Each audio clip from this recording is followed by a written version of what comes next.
syempre, hindi naman tayo magtatapos without also thanking all the Blooms and everybody, all the casuals and everybody who watched and supported Beanie's Signal concert at the Kick-Off World Tour at the MOA Arena last June.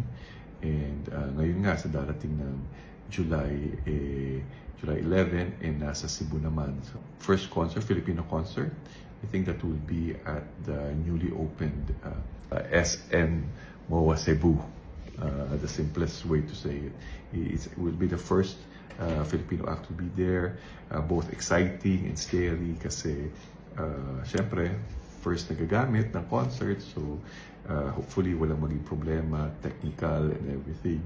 Everybody bago first time din ng MOA na fully operated for a concert. So hopefully the audience experience will be smooth.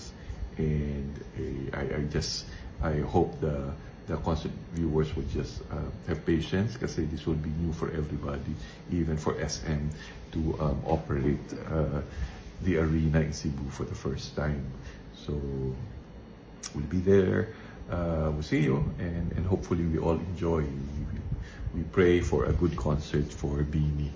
And also, since pag-usapan na rin Beanie, I'll take this opportunity to, on behalf of ABS-CBN and Star Music and Star Events and also Star Magic, I'd like to personally apologize to all the Blooms who were hassled or were inconvenienced by our decision to postpone to a better date, actually, the European leg of Signal's World Tour. Alam niyo po, it was not an easy decision. It was a joint discussion, lots of meetings and discussion with our agent, the team, formerly Wasserman, now the team, and all the promoters and ABS-CBN management. Ang promoters po, sila po yung producers namin sa iba't ibang lugar. So iba-iba pong promoters, so meaning iba-ibang promoters, producers, kasi sila po yung technically bumili po ng Beanie Signals show and decided kung saang cities ipapalabas. So all the 6 cities in Europe, that yun po yung nadesisyonan na itinerary for Europe because yun yung mga offers na natanggap namin from the team and from the different promoters in Europe. When we decided on having a world tour, it was actually last year. We really wanted to have a world tour for 2026 after Coachella and after a successful Coachella stint. Diba? We were very hopeful with a very, very hectic schedule or very hectic calendar for the world tour. And we're very happy to have received offers from different promoters in North America and Europe for a BT Signals World Tour concert. Actually, kasama dapat yan ng Middle East, pero alam niyo naman po ang nangyari because of the war, the US-Iran war, which really, unang-una, ang na-disrupt dyan ay natanggal yung sa itinerary namin, yung Middle East. We were supposed to go back to Dubai and some other cities in the Middle East. But because humaba yung gera and the oil crisis affected everything. So, una pong naapektuhan yung Middle East leg po ng World Tour. And then, syempre, humantong na nga po kami dun sa desisyon when, there was a joint discussion and realization, especially in the European market, because of the unexpected prolonged war. Ang impact nga po niyan ay yung oil crisis. Naramdaman naman po natin yung effects na inflation epekto sa ekonomiya, hindi lamang sa Pilipinas, sa buong mundo. And talaga naman pong nahirapan. We will have to admit, I will have to admit, seeing what has happened, nahirapan ang lahat na involved selling that market. Actually, makita nyo naman yung epekto, di ba?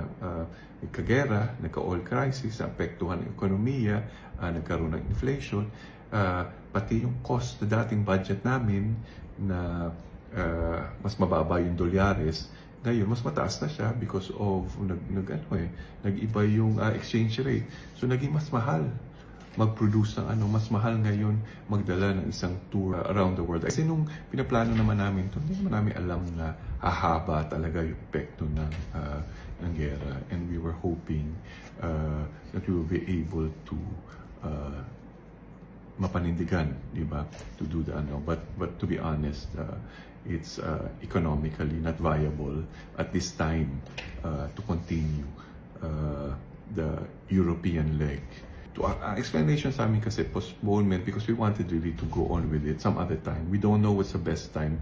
I think we've met MQ and Mami Jeff met with some of the blooms from the EU blooms, and we've explained our side, and we said that we really wanted to push through with it, but unfortunately there are some when we termed it, it's unforeseen, as unforeseen circumstances, because there are a lot of factors beyond our control and bigger than us that has affected the viability of pushing through with the concert in Europe. Nagkakaroon ng confusion kung postponed or cancelled. As we discussed it with our agent, best to postpone it to a better time, but we need to cancel it because we needed to refund the payments that were given for the tickets. So it's a matter of terminology and context. And dun po sa nagkakaproblema as much at nagkakaproblema sa refund, iba-iba po yung refund process po per territory and per ticket platform and per promoter. And with the situation of ABS-CBN, syempre, all things considered and everything that's happening, it's best really to cancel it for now and just postpone it to a better time.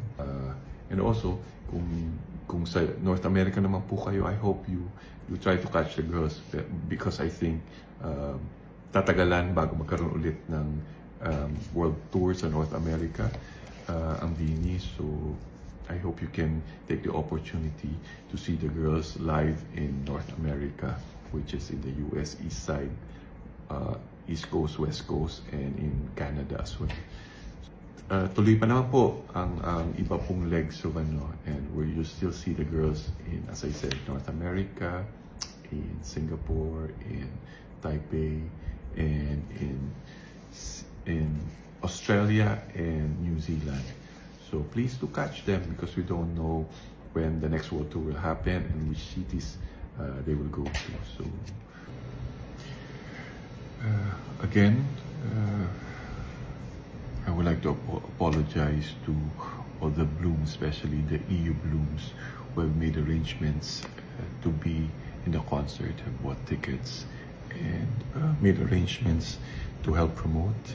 Logistically, they've poured efforts and a lot of excitement. So you have every right to get disappointed. You have every right to get upset. Hopefully someday we can schedule during a better time, plan out a BINI concert in the European tour.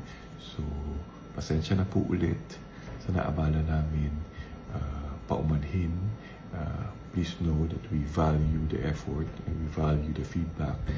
Kahit masakit, sa sobrang sakit ng feedback at sa mga salitang nabibitawan, naiintindihan po namin yung frustration nyo at yung disappointment nyo.